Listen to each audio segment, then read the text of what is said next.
Okay, I think we're going to get started here. I want to say thank you very much, everyone, for joining us this evening / this afternoon, depending on what part of the country that you are joining us from. My name is Jen, and I'm the chair of Interpretation Canada as of yesterday, which is exciting. We also have Pam Murray here, our past chair, and Sarah, who is our awards chair. And so we're delighted to have our members and conference attendees and loved ones of the award-winning winners joining us this evening.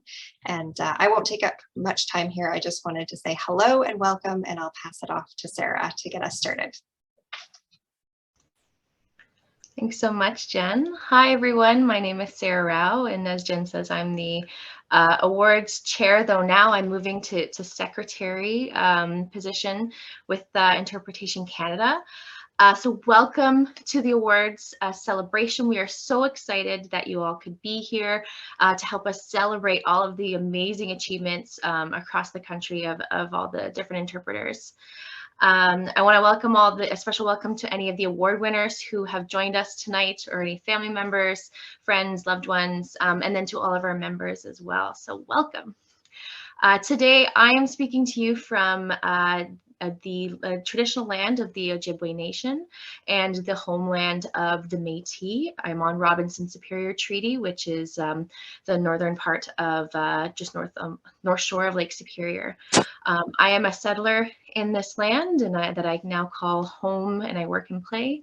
And I'm grateful for the elders, past, present, and future, who have maintained stewardship of this land. And I invite you all to take a moment as well to acknowledge the traditional land that you are on, as it may be different from where I am today. Wonderful. So today, we're going to be highlighting excellence in interpretation, and so the Interpretation Canada Awards program is based on individual merit. So what that means is basically we have a set of standards that each entry is compared against, and if they meet the standards within that, then they are awarded an award. Rather than having different programs compete against each other, we have everybody is able to win any level of award. So that's why as you'll see, we have multiple winners in each of the categories. So we have gold, silver, and bronze. And there might be some years where we have multiple gold winners, some years where we might only have one. It's all based on individual merit. Now, each of the entries gets really meaningful feedback from our judges. It's probably one of the most appreciated parts of the awards process. So I do want to say that just a quick thank you to all the people who helped make the awards happen. So the awards committee, so Rob Malo, Nicole Can, and Pam Murray, thank you so much for helping me get this program going and keeping it going. I also want to say thank you to all the judges. So Nicole Can, Fred Shepard, Cecilia Gonzalez-Neath, Tracy Turner, Mary Stradeski, Derek Yang, Keith Bocking, Liz Crocker, Lynn Elliott, Nikki Barrett, and David Lloyd. Thank you, thank you, thank you to all those people, because it would not be possible without their help and their feedback and their generosity of their time. So thank you. And last, I'd also like to just thank all the people who submitted an entry, whether they received an award or not. They helped to raise the standard of the profession, and got some really great feedback. Thanks, everyone. So cheers to all the winners. So what we're going to do is we've got 7 different winners this year for the Awards of Excellence. We're going to start with personal interpretation. So personal interpretation is any sort of program or activity where there's a live interpreter who can interact with the audience. So you can interact with the audience in real time. So this includes, but isn't limited to, like face-to-face interpretation. So like at a site or a park, live streamed programs like on Facebook, webinars, prop talks, evening programs, theatrical costumed interpretation, guided hikes, historical reenactments, anything and everything in between. The main idea, though, is that there is that interaction with the audience. So first off, we have our gold winners. And our one gold winner this year was from Alberta Parks, Kananaskis country. So unfortunately, they couldn't be here today, but they won a gold for Pirates of Kananaskis. So this program focused on the fish species of Kananaskis country, who adapted not only to survive, but to thrive in the cold mountain lakes and streams of Kananaskis country. But they had to overcome a lot of challenges of introduced species, human challenges, whirling disease, all sorts of things like that. So I'm going to play actually a quick little video. I'm going to share a quick video of the actual program with you all. Just give me a moment while I set up the screen here. Share my screen.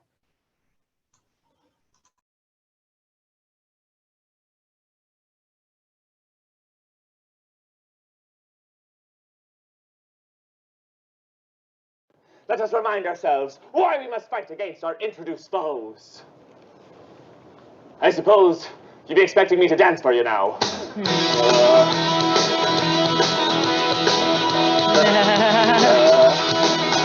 In the Kananaskis waters, not so long ago, native fish were plenty, we ruled the depths below. But new fish keep arriving at an alarming speed. Now we've got more competition, and they begin to lead. For me, oh my, the native fishies cry. For me, oh my, we cannot justify. For me, oh my, the native fishies say. I wish the pesky introduced species would go away. Hey!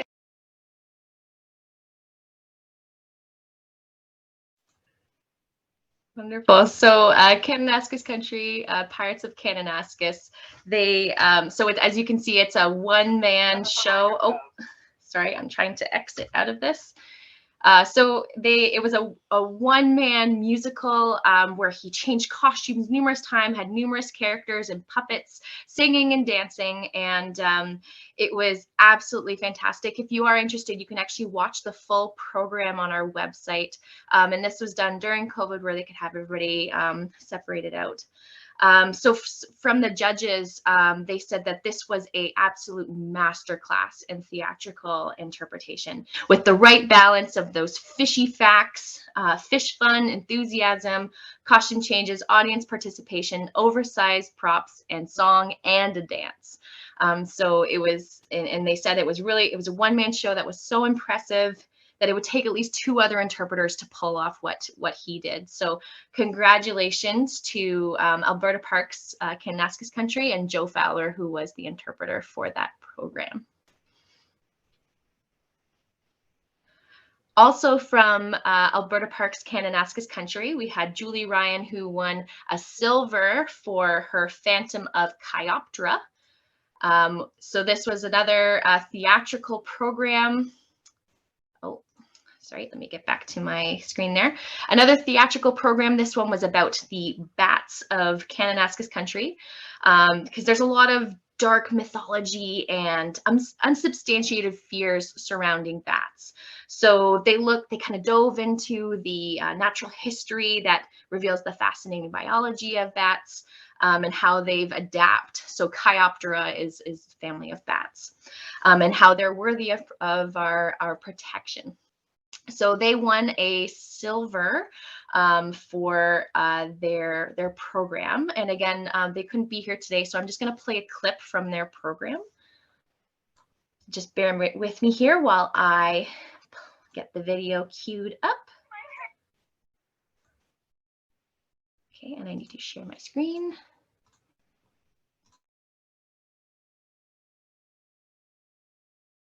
My hair! Oh, no. I'm an extremely agile flyer. I won't... Protect the children! It's going to bite! Children? But I eat insects. It's an ugly flying mouse!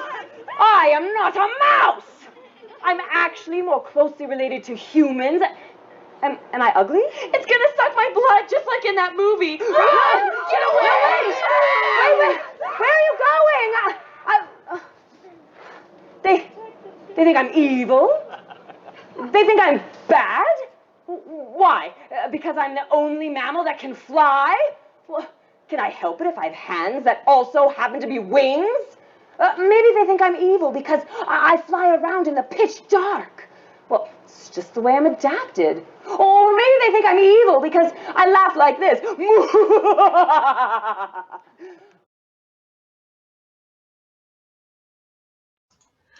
So another awesome program from Alberta Parks. So they won a silver for that program, and from the judges they said that this program was just seamless, and the audience was really engaged and entertained, and it was perfectly scripted, and you could tell that she had done it many times. It was really well practiced, and the judges couldn't wait for other interpreters to see this program. So again, this is a theatrical program with song and dance. It's a play off of Phantom of the Opera, so instead of Phantom of Chiroptera. So definitely check these two programs out. You can go to our website. I will put a link in the chat here where you can actually see most of the program's full videos for those who have videos, and you can actually watch all these programs. So instead of watching like the newest show on Netflix, you can watch one of the award-winning programs. So congratulations to Alberta Parks, to Joel Fowler and Julie Ryan, who won a gold and a silver for this year's Awards of Excellence.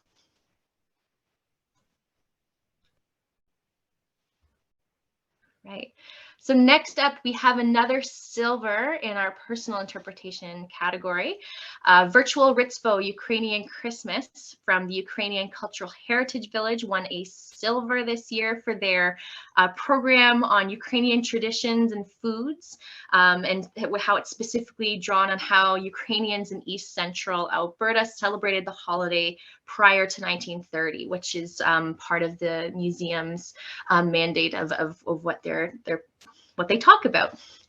So the team from the Ukrainian Cultural Heritage Village was Pamela Tryshuk, Kevin Barron, Lesia Petriv, Trevor Slikanich, I'm so sorry if I said your name wrong, and Irina Tatko. So this was an absolutely fantastic program. I'm going to play a small clip, and then we will hear actually from the award winners themselves. They prepared a short video for us about what they did and how they did it. So here we go.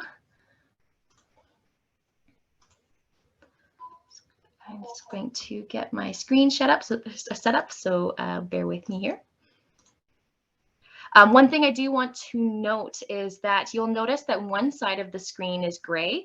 This is where the actual live feed for the class. So this was a program that was live that then with classes normally in person, but then was changed because of COVID to like an online school program. So we weren't able to show the actual class here. So that's why that portion is grayed out. So you'll hear their voices though.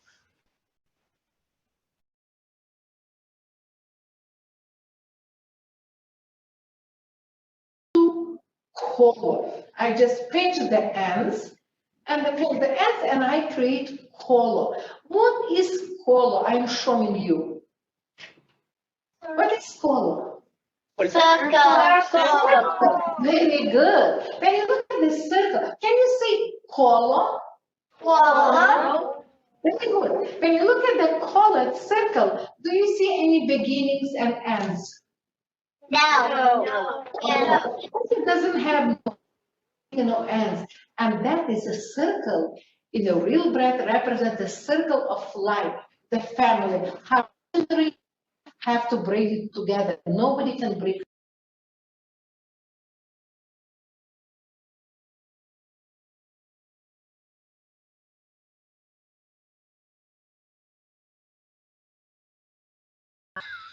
I muted myself. Thank you for reminding me that I'd muted myself. So this is a great way to see what sites were doing. With COVID last year, a lot of them had to adapt. So this was one of the great ways of doing this. So I'm going to play, there was a video here from the team at the Ukrainian Cultural Heritage Village. And I think I saw Pam Trishek in the chat here. So welcome, Pam, and the rest of your team. So I'm going to share the video of the kind of behind the scenes how they made this program.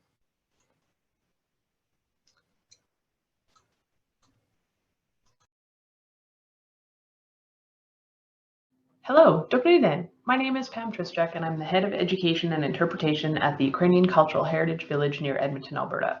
I'm here today to talk about our quick programming pivot to virtual programs in 2020, which created some great results for our museum, including an Interpretation Canada Silver Award of Excellence for our virtual Autism program. In the summer of 2020, it became clear that Alberta schools were going to be operating very differently than typical years, and that our out-of-school field trips were not going to be happening. Our museum made the decision to create virtual school programs for the very first time. It was important to us to still find a way to connect with students and teachers, even if they couldn't visit us in person. School programs are a significant part of our museum's annual attendance. In a typical year, we get around 15,000 students and teachers for our on-site school programs. Of that, about 1/3 comes in the months of September to April when the museum is otherwise closed to the public. During those winter months, we have 4 full-time interpreters who are dedicated to that programming. The 2 most popular fall and winter school programs are connected to the holidays of Christmas and Easter. There's a great curricular fit for teachers and students to learn about how Ukrainians celebrate these 2 holidays. We decided to start our virtual programming by creating virtual versions of these existing programs, starting with the virtual Autism program. That felt like an easier entry into the virtual programming space. The basics of the programs were already solid. We just needed to adapt to a new presentation style. However, it is worth mentioning that it's a new presentation style that none of us had used before. None of the interpreters who would be delivering the programs had even used online meetings before. I'm sure we're all familiar with that challenge of trying to master new technology. Since the bulk of administrative staff would be working from home, we were able to steal the video conference equipment from the meeting room and set up our studio. Lesson number 1, use what you have. It would have been easy to get derailed by all the things we were missing or things that weren't perfect. But instead, we found what tools and equipment we had at our disposal and made that work. After weeks of rehearsing and developing the programs, we delivered a trial run to some colleagues and coworkers to get their feedback. We didn't have time for piloting with school groups. Our timelines were so tight we had to be ready with the final version of the program by the end of November to begin full delivery. Virtual programming pivot lesson number 2. Timing is everything. We're used to running 2 to 4 hour long programs with a quite leisurely and relaxed pace. These virtual programs would run just 45 minutes. Interpreters had to get their content streamlined into these shorter time periods. Having that clock in front of them with transition points marked with the little sticky flags was a huge help to keep the programs tight and on track. Running through the program over and over again helped to streamline that content and get all the interpreters familiar with the flow of the program. It also helped build comfort with the technology. By all metrics, these new virtual programs were a success. The first program, Rizvo, was delivered 37 times to 933 students. We almost doubled that with our second program, the virtual Easter program. We reached schools that had never visited our museum before. About half of schools were taking our programs for the first time last year. We also reached schools that typically would not be able to visit us in person due to distance. Schools from every corner of Alberta booked our virtual programs. Teacher satisfaction for the virtual programs was high, even higher by some metrics than our in-person programs. We learned that virtual programming isn't all that different than in-person programming. The same principles of good interpretation apply in both formats. It's a programming style that is full of upsides for museums and sites, and one that is definitely here to stay. For the 2021-22 school year, we're offering expanded virtual programming again with 2 new programs in addition to the 2 developed last year. Even though we're able to provide some in-person programs again, teachers are still looking for those virtual options. Before 2020, I never would have thought that our museum could offer this programming. We're a living history museum that relies heavily on the experiential nature of in-person visits. But we found a way to do virtual programming that stays true to our mission and mandate while also meeting the needs of teachers and students. If you haven't yet dipped your toe into the virtual programming world, hopefully you'll find a way to try soon.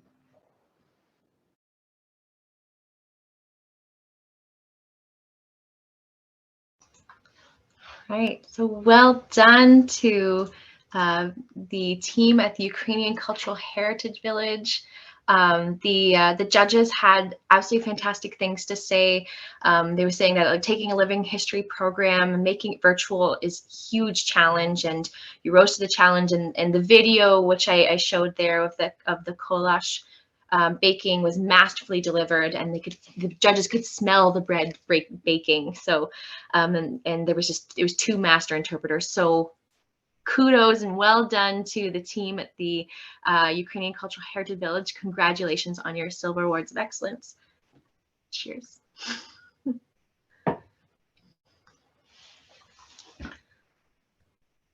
Okay. Next up, we have our last award in the personal category. And this is another one that came about because of COVID. So this was a silver to Parks Canada and the Canucks Autism Network. So Parks Canada, Maya Lampa and Abigail Boren, they presented to the Canucks Autism Network, which had a program that was part of their virtual movement series, which was a series of workshops that focused on movement skills for groups of individuals with autism aged 7 to 12. So they were talking about how you can be a superhero by protecting animals and their homes. So I'm going to I don't have a video of their program because of there was some privacy issues with showing the individuals who took part. However, I do want to quickly show you here. This was the link that I had shared before of our awards page, where you can actually see the award winners. So I'm just sharing it on my screen right now. And if you scroll down, you can see all the different winners here. But here for the Parks Canada Canucks Autism Network program, you can see screenshots from their program showing the different movements that the interpreters did. So I'm going to now pass it over to the interpreters who have submitted a video. I need to switch. I'm going to stop sharing for just 1 second. And I'm going to let the interpreters explain their program themselves.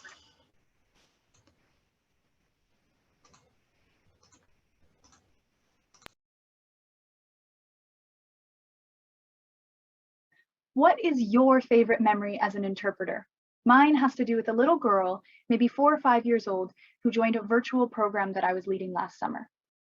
Hello, my name is Maya, and I'm a member of the Public Outreach and Education team here in the Vancouver Parks Canada office. I'm joining you from the traditional, ancestral, and unceded territories of the Musqueam, Squamish, and Tsleil-Waututh First Nations. Last summer, our team quickly pivoted to delivering virtual programming, and I'm going to tell you about one of those programs today. It was a 45-minute long program about animal awareness that was co-developed by Abby Boren and myself. It was delivered as part of a suite of movement-based programs by the Canucks Autism Network. To successfully deliver this program, Abby and I had to do 2 main things. Firstly, we had to interpret an invisible idea, animal awareness, from our living rooms on Zoom with no animals around. And secondly, we had to create a program that was accessible for individuals with an invisible disability, specifically for very young children with autism. Everyone deserves high caliber and accessible interpretive programming, and it is our job to deliver it. For Abby and I, that meant meeting people where they are. We joined the participants physically or virtually. In 2020, that meant virtually in their living rooms, but we also joined them on a Canucks Autism Network program that they were already interested and enrolled in. We also had the opportunity to learn inclusive best practices from the Canucks Autism Network's team, and we met the participants where they were by implementing those same practices.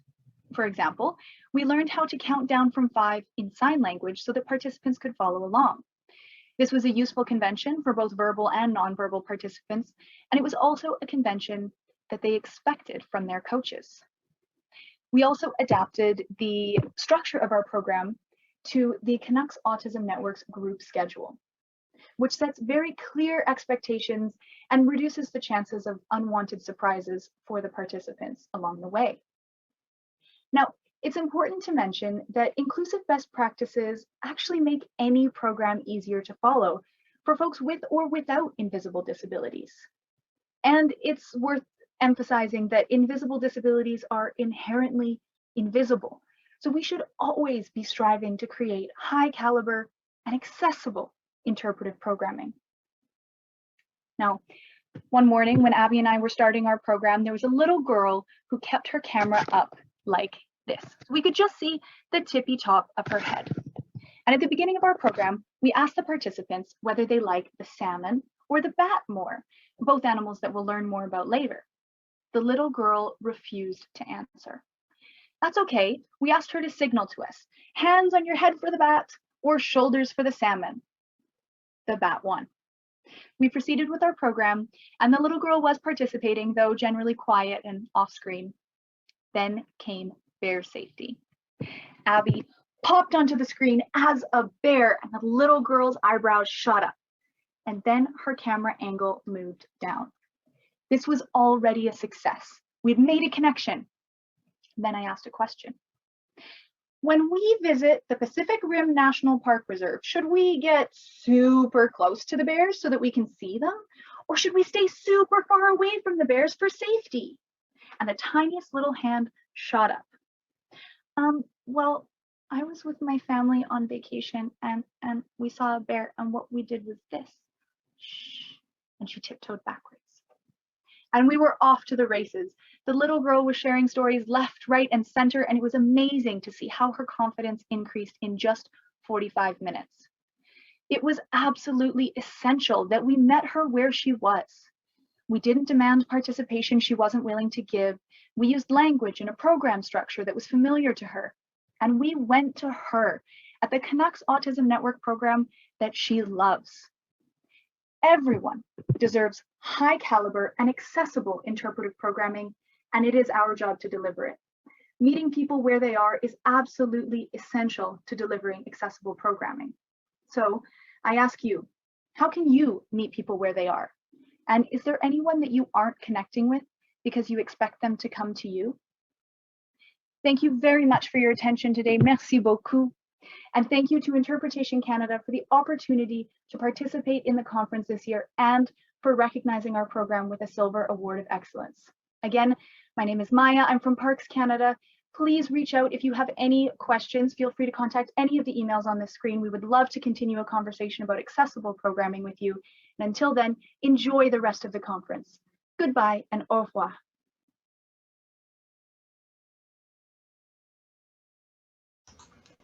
All right, so congratulations to the team out in Parks Canada, Maya Lampa and Abigail Boren, and everyone else who helped out on that program. The judges were just blown away by this program.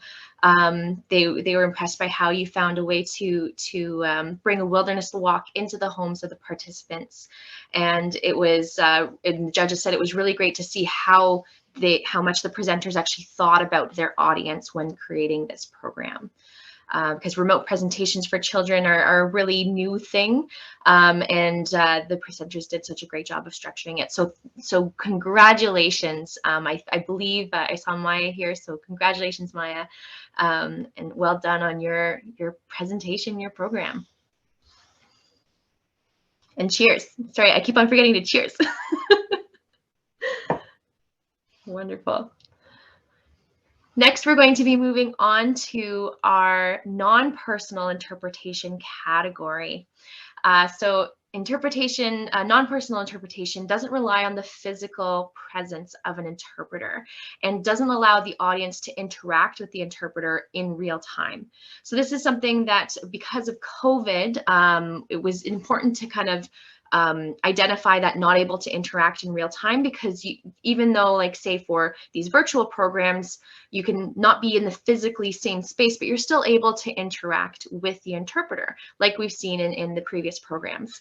In this category, instead, the visitor isn't able to interact with the interpreter in real time. So these are things like, you know, our more traditional non-personal media, like exhibits, traditional text panels, videos, digital media, pre-recorded programs, trail signage, activity booklets, podcasts, virtual reality, augmented reality, all these new and exciting ways of reaching visitors.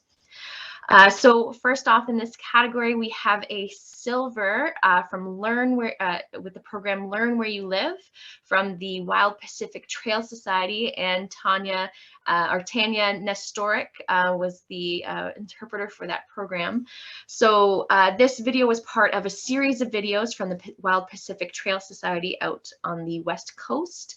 And the program theme was Force of Nature, and exploring how the unique weather systems of the Wild Pacific Trail and living on the coast affected the species and helped them to survive and thrive in that area. So I've got a short clip here from their program, and you can actually see their the full video series if you go to the website and then click through to the Wild Pacific Trail Society. So I'm going to get this queued up here.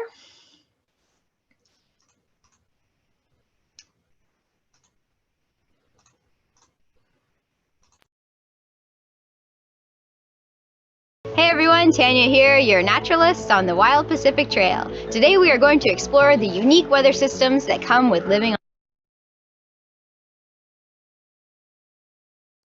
Apologies, folks, it's not playing the clip that I want it to. Just give me 1 second, because it's trying to play the full video instead of the small clip. So just give me 1 second here.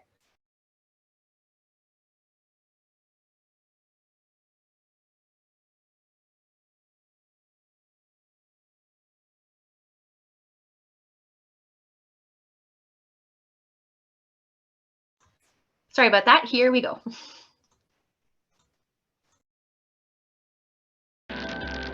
You may recognize some of these iconic trees along the Wild Pacific Trail. Here they're all twisted and turned. It's known as a Krummholz, or twisted wood in German. Being exposed to huge crashing waves, salt spray, and relentless wind, these coastal conditions are notorious for creating these twisted trees. The cedar is a great example of this. Instead of standing tall and strong like the spruce, here they are just going with the flow and adapting and twisting and turning and staying to however Mother Nature wants.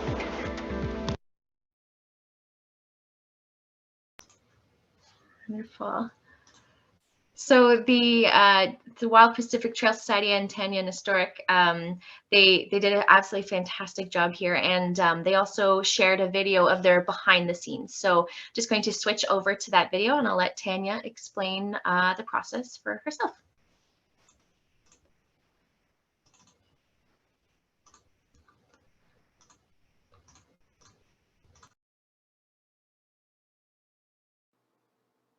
Hi everyone, I'm Tanya, the Wild Pacific Trail naturalist during our video series that we presented to Interpretation Canada.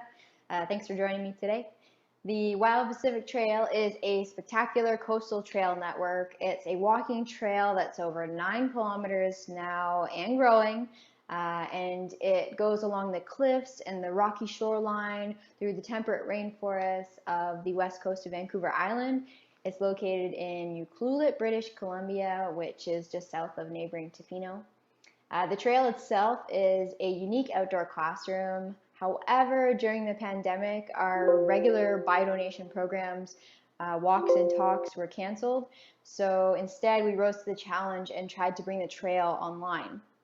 Adapting to COVID-19, we created a series of 5 to 10 minute videos that are both educational and entertaining for all ages, to try to get up close and personal with the flora and fauna of the Pacific Northwest. The series, called Learn Where You Live, aimed to inspire a personal connection with nature, creating a wave of environmental stewardship through this exploration of species found along the Wild Pacific Trail.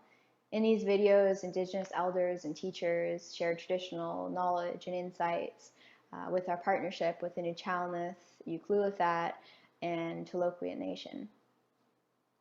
So in this featured video that we shared with all of you, we explored the unique weather systems that come with living on the coast and how species not only survive but thrive in these conditions. It features the iconic Sitka spruce and western red cedar as well as the less seen western redback salamander. A lot of our program ideas came from the community. We put out polls on social media asking what people have seen lately, any cool creatures in their backyard kind of thing. And right away, we had someone that shared pictures of salamanders that they found when they were taking apart their back deck. And we opened up the discussion online then to see who else had seen salamanders lately. And this led us to a hot tip of another local backyard that had seen some salamanders too. So that's where we ended up finding the stars of the film. I mean, if you combine cute salamanders with epic macro shots, you really can't go wrong. Anyways, that's a bit of a background and overview of this program and of the series itself.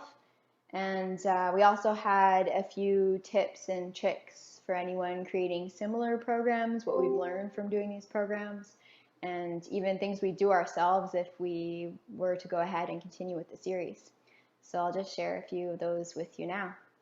I had three main ones. So the first one is voice clips. Recording voice clips and putting them over top of our videos was super helpful and saved a lot of time. I wish we thought of that earlier.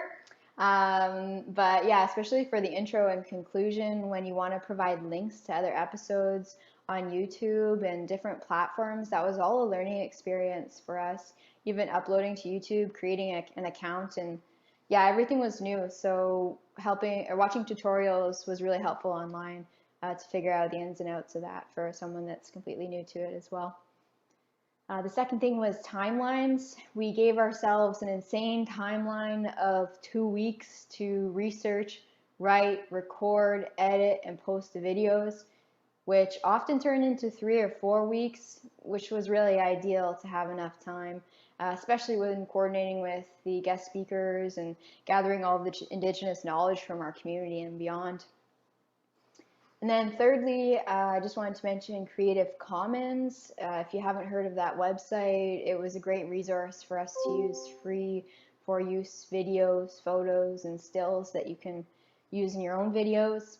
I'm sure there's other ones too, but that was really helpful for us to have backup footage in case something we filmed didn't quite turn out right, or the weather didn't line up that day or whatnot, if any number of issues arose. Yeah. But yeah, that's it for me. Hopefully you enjoyed the web series, and you can still find the entire web series online on YouTube in our Wild Pacific Trail account. So you can search that, and yeah, let us know what you think. Thanks for tuning in today. All the best to everyone in their future programming, and enjoy the rest of the conference. Thanks, bye.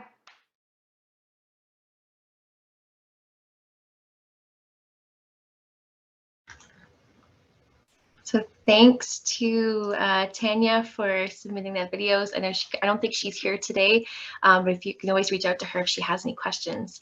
The judges were really impressed with this video as part of this series. They thought Tanya was a really great choice for the project, and they wanted to go on an in-person tour with her after seeing this video.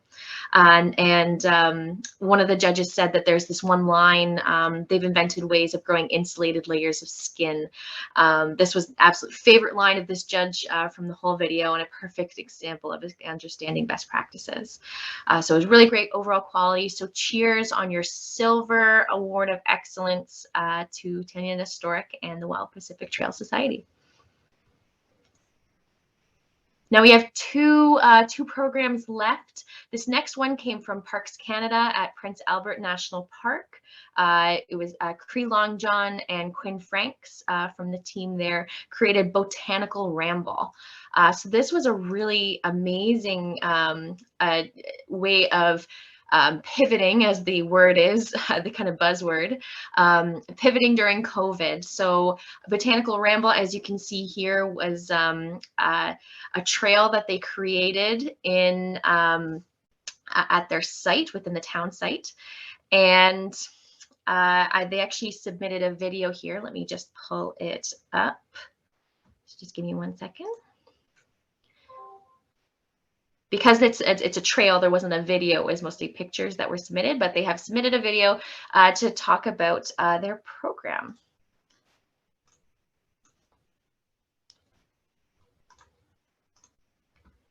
Here we go. My name is Cree Longjohn, and I'm here to present the Botanical Ramble program, a non-personal program that was co-developed by myself and with Quinn Franks of Lac La Ronge, or Mistahissagaganik Big Lake area. We are both Indigenous interpreters working out of Prince Albert National Park during the season in 2021, and we have collaborated together to create the Botanical Ramble program. This program came out of the need to reach visitors during the global pandemic of COVID-19. We were able to highlight many of the different Indigenous plants of the Waskesiu town site, as well as the names in Indigenous languages such as Cree, and many of the different uses that were used by Indigenous folks, either past and present. We invited visitors to look down, around, and up, as these plants are just not a background of green. They have unique uses, and peoples of this region have been using them as medicine and tools since time immemorial. So as you can see, a slurry of water and cornstarch was created to make the chalk paint that we use throughout the season. So this paint, it's really important to know, is not permanent, so we had to repeatedly create this after a rain, or if they ever started to get a little bit messy. But you can see here we're mixing up the cornstarch and water and creating sort of like a paint that we can put on the sidewalk, and it kind of looks like a little bit like chalk. So we encourage a lot of the visitors to admire the chalk art and think about how the boreal forest is a place to clear your mind, mend your body, and take care of your spirit. So it might look a little, as it's being applied to the sidewalk, a little bit milky looking, but as it dries over time, you end up with a very striking color and a very bright illustration on the sidewalk. In this video, we highlighted the prickly rose bushes along the walkway, as well as the birch trees, the moss. You see how birch creates the birch bark canoes, and moss is used for babies in their moss bags, and visitors can just wander around or ramble, as it were, to look at and appreciate all the different Indigenous plants that are in the area.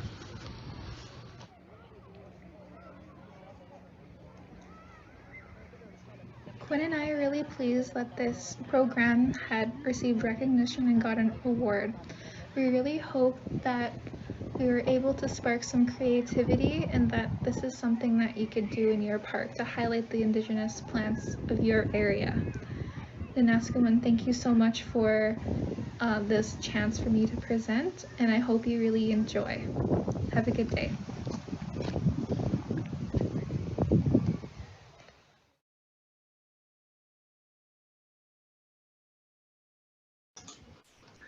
I absolutely love this idea. It's so neat to see what a simple idea, and it's something that everybody could do. So thank you to Cree and to Quinn for submitting that, and congratulations to them and the team at Prince Albert National Park on their bronze for Botanical Ramble.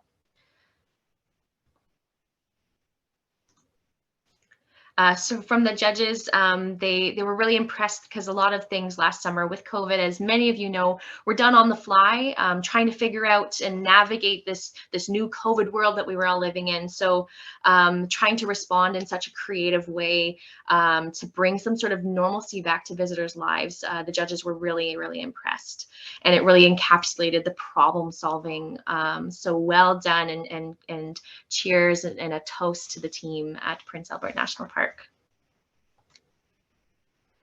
Our last but not least is we actually had a podcast this year.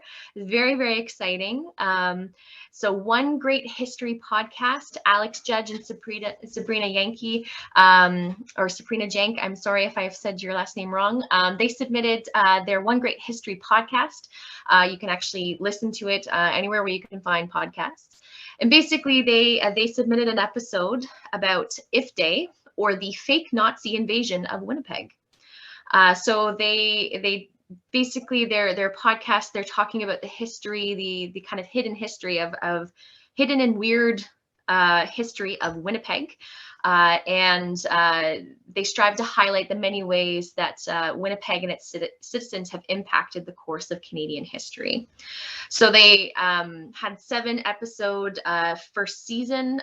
They tackled many different topics such as hockey in Winnipeg, the history of spiritualism at Winnipeg's Hamilton House, even dating and romance at the Winnipeg Beach, and then of course If Day, the fake Nazi invasion of Winnipeg.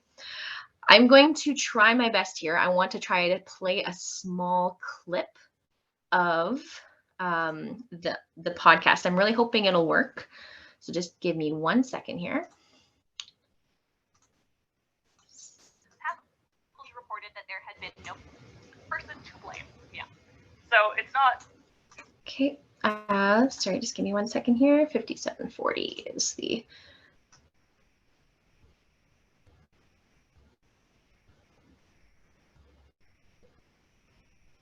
The scrubbing is so finicky on this.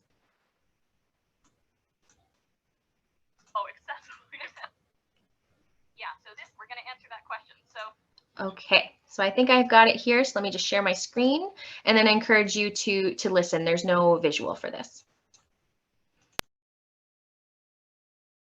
So we're going to be talking today about the Second World War, and usually this is not a topic that either of us are super into, actually. No, arguably, we both hate talking about World War II.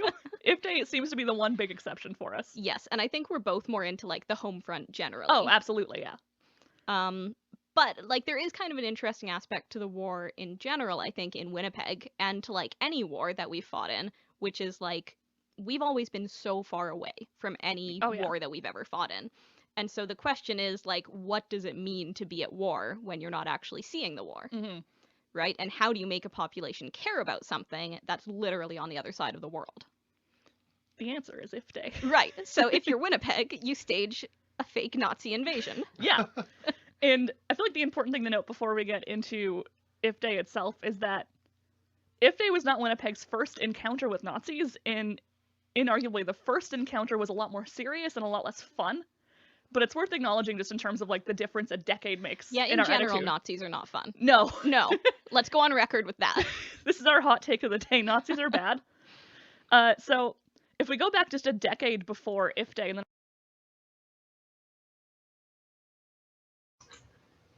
So you can hear the full podcast on anywhere you listen to podcasts, but they go on to talk about If Day in Winnipeg.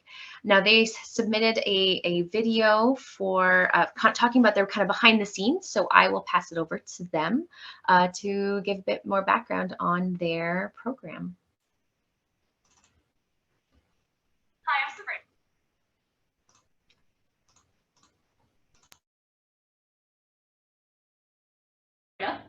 And I'm Alex. We are the co-hosts of the Winnipeg History Podcast, One Great History. Yeah, so if you're not from Winnipeg, you probably don't know a lot about Winnipeg history. In fact, even if you are from Winnipeg, you probably don't know a ton of our history. So we're really trying to change that a little bit through our tiny little podcast. So what you might hear about Winnipeg is that it's cold, there's too many mosquitoes, the public transit is bad, It's crime-riddled. And we're not really trying to fight against any of that. That's actually all true. But we want to add a little bit of complexity. Yeah, there's much more to Winnipeg than the mosquitoes or the bad roads or anything like that. We have a complex and interesting history that's funny and sad and all of the things sort of in between, and people don't really know about it. Yeah, so that's what we're trying to do. There's a lot more to it than people realize is the point. And then Alex and I both happened to get laid off right at the start of COVID last year, and kind of all of our ideas of planning and doing a podcast came to fruition right after that, because what else were we going to do with our time? A happy beginning to a project. Yeah.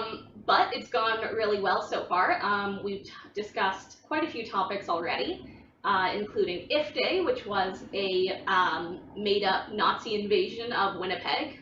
To sell victory loans, not just for fun. A little bit for fun.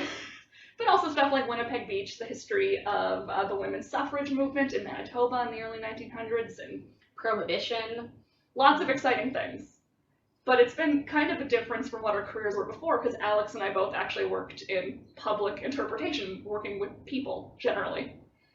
Yeah, so we both come from more kind of standard interpretation backgrounds. We've worked at various museums and heritage sites. Yeah. So a lot of going out and talking to people and sort of like basing your tour on public feedback, and it turns out it's hard to do that with a podcast. Yeah, so there are definitely quite a few differences, and that's one of the big challenges with doing a podcast, is when you're doing something like a tour, you kind of get that energy from your audience, right? And when you're doing a podcast, it's almost like kind of screaming into the void. There's no one really giving you instant feedback on, is this anything? No, I guess except for us, because we host it together. But... Yeah, so a lot of what we actually end up doing is just trying to come up with things that will either make the other person laugh or say like, oh. To get a reaction out of someone, because it is, as it turns out, very boring to talk to no one. Yes. And of course, the other thing we're missing is sort of our surroundings. When you're working at a museum or a heritage site, the thing you're talking about is behind you. We don't have that. Yeah, so the theme of the conference this year is interpreting the invisible, and a podcast is kind of doing that all the time. We don't have that visual element, right, that you have on a typical tour. We don't have a building we can point to. Or pictures we can show. No, we can direct people to our social media, but that's about it. And people have to go and check that out on their own later, right? Like, yeah, which I'm sure, 90% of people probably don't do. Probably not. Yeah, so it's a lot about making more narrative connections, I think. Yeah, or emotional connections, kind of, right? Yeah, telling more of a story. There are advantages to that as well. We get to spend a lot longer on topics, which is really nice. Something that would have been, a 3 to 5 minute stop on a tour, I can now spend literally an hour talking about. Yeah. And we can really get into the weeds and get into the details. Yeah, the flexibility has been really fun, because we're not quite restricted to anything either. It's a podcast we have created. We set the boundaries for it. We're not saying we can only talk about what is in this particular exhibit, what is in this area. Yeah, having that full creative freedom has been a big deal for both of us. And it's been really fun. Yeah. The other sort of tricky part is trying to figure out who the audience is. Obviously, a podcast can let you reach a lot of people very quickly. We have listeners from the States, from Barbados, from the UK. But when you're talking to someone in person, you can kind of suss out what they know and what their background is and if they're familiar with an area. We have no idea what anyone who listens to our podcast knows about anything. Yeah, absolutely. We can't do that thing where you look out at the people you're interpreting to and see that, oh, you have blank faces, you don't know what I'm saying. Or, oh, show of hands, have you been here before? Yes, exactly. There's none of that. So you have to really start from the basics. Assume everyone listening knows nothing and build up from there. There are other advantages as well. There's a real conversational aspect. Yeah, which is fun. Yeah, which is really nice. Sometimes you can kind of get that in a tour if you've got a chatty group, but we've all had tours where you're just talking at people. And just blank faces. Yeah, which is never fun, and I know that Sabrina's not going to do that when I show up. No, I could not keep my face straight if my life depended on it. That would be a terrible recording session if you did that to me. Just wait, it's coming. Yeah, and we're also not limited to any one kind of museum or historic site as in the past. So, if you're working at a museum, you're kind of working within the confines of what's there, right? Yeah, totally. Yeah. And I mean, also, who would go to a museum? Yes. I think the audience of podcast listeners and museum goers is not always an overlapping circle. Yeah, like probably some of the same people, but I think probably we're reaching younger people to some Yes. extent. Yeah, definitely. Yeah, and along with that, we're also able to reach that much wider audience, which can include any of you who are watching. So if you want to check us out, Sabrina, do you want to let them know where? Yeah, did you not learn our socials? I didn't learn our socials, yeah. So you can check out One Great History at One Great History on Facebook and Instagram, and we are on Twitter as the #1 Great History.